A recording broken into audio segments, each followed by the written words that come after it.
اگر آپ کے دیواروں کا بھی یہ حال ہو چکا ہے، اگر آپ نے مرمت لگائی ہے، مینٹیننس کا کام کروایا ہے، تو جو نیرو ہے اس کی بھی اسی طرح کی حالت ہوگی ہے آپ کے کمرے کی، تو آپ کو کیا کرنا چاہیے آج ہم آپ کو بتاتے ہیں۔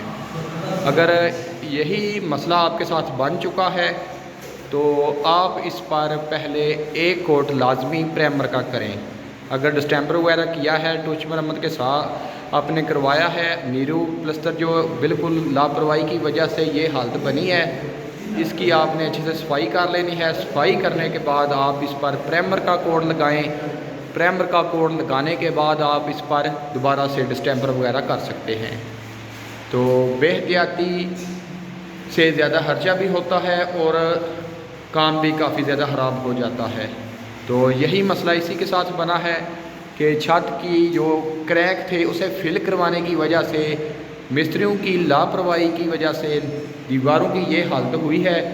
اس پر گرائنڈر سے صفائی کرنے کے بعد، ریگ مار لگانے کے بعد ہم اس پر دوبارہ ایک دفعہ پرائمر کا کوٹ لگا رہے ہیں۔ پرائمر کا کوٹ لگانے کے بعد ہم اس پر 2 کوٹ ڈسٹیمپر کے کریں گے، تو اس سے کمرہ بہترین ہو جائے گا۔